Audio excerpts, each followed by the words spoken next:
அறிந்து கொள்ள விரும்புகிறார். தன் தோளில் உங்களை சுமக்க விரும்புகிறார்.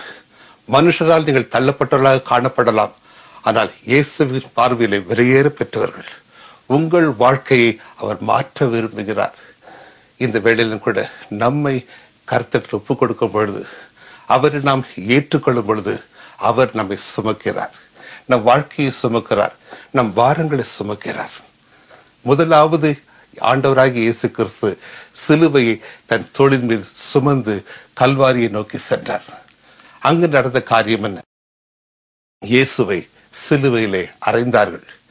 அதன் பின்பு இயேசு சிலுவையிலே தொங்கப்பட்டவராக காணப்பட்டார். ஆம், முதலாவது இயேசு சிலுவையை சுமந்தார். இயேசு சிலுவையில் அறையப்பட்ட பின்பு சிலுவை இயேசுவை சுமந்தது.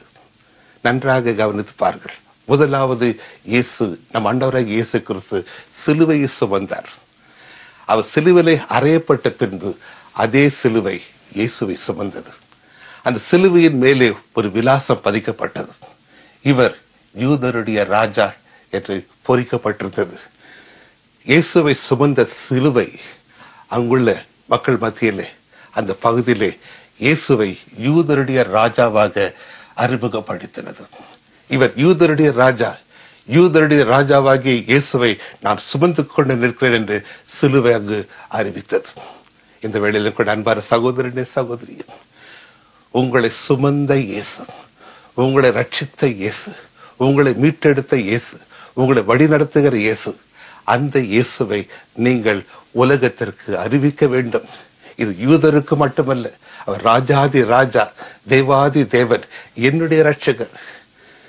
பவுல் இப்படியாக கூறுகிறார், கிறிஸ்துவுடனே கூட சிலுவையில் அறையப்பட்டேன், ஆனாலும் பிழைத்திருக்கிறேன். இது நான் அல்ல, கிறிஸ்துவே எனக்குள் பிழைத்திருக்கிறார். ஆம், கிறிஸ்துவை சுமந்தவர்களாக, ரட்சிப்பின் சுவிசேஷத்தை சுமந்தவர்களாக உலகத்திற்கு நீங்கள் அறிவிக்க வேண்டும். அப்படி சிலுவை அடைந்த மேன்மையை நீங்களும் பெற்றுக்கொள்வீர்கள். இந்த வேளையிலும் கூட நான் உங்களுக்காக ஜெபிக்க விரும்புகிறேன். சிலுவையின் மேன்மையை உங்கள் வாழ்க்கையில் நீங்கள் பெற்றுக்கொள்ள ஆண்டவர் அருள் புரிவாராக. இந்த வேளையிலும் கூட நாம் இயேசுவை நோக்கி நாம் பார்ப்போம், கல்வாரி சிலுவை நோக்கி நாம் பார்ப்போம். உங்களுக்காக ஜெபிக்க விரும்புகிறேன். என்னோடு கூட கர்த்தரை நோக்கி பாருங்கள். எங்களை நேசிக்கிற ஜீவனுள்ள பரமதாபனே, இந்த வேளையிலும் கூட உம்மை நோக்கி நாங்கள் பார்க்கிறோம். கல்வாரி சிலுவையை நோக்கி நாங்கள் பார்க்கிறோம். எத்தனை தியாகம், எத்தனை அன்பு!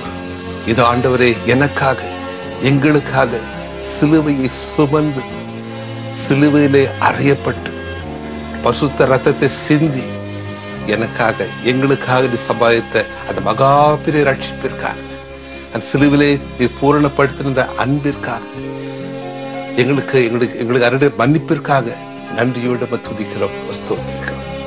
இந்த வேளையிலும் கூட நிகழ்ச்சி பார்த்து கொண்டிருக்கும் அன்பான ஒவ்வொருவரையும் உடைய பரிசுத்த கரத்திலே ஒப்புக் கொடுக்கிறோம்.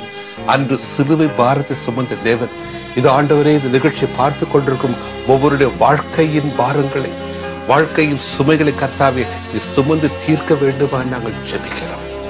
ஆமா ஆண்டவரே, நீர் எங்களை தூக்கி சுமக்கிற தேவன். இந்த வேளையிலும் கூட ஒவ்வொரு பிள்ளையோட வாழ்க்கையை நீ சுமந்து கர்த்தாவே, அவர்களுக்கு வேண்டிய இளைப்பாறுதலை கட்டளையிட்டு கர்த்தாவே உம்மை ஏற்றுக்கொள்ளத்தக்கதாக நீ கிருபைத்தார்.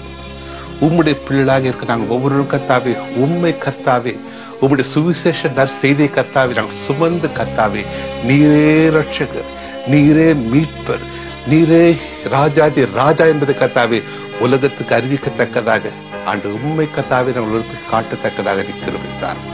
சிலுவையின் மேன்மையை கர்த்தாவே என் வாழ்க்கையில் நாங்கள் பெற்றுக்கொள்ளத்தக்கதாக கிருபைத்தார்.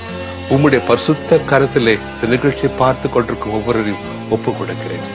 ஆசீர்வதியும் வழி நடத்தும். சிலுவையின் மேன்மையை, சிலுவையின் நன்மையை அவர் வாழ்க்கையில் பெற்று அனுபவிக்கத்தக்கதாக நீ கிருபைத்தார். இயேசு கிறிஸ்துவின் இனிய நாமத்தில் கேட்கிறேன் பரமபிதாவே, ஆமென்.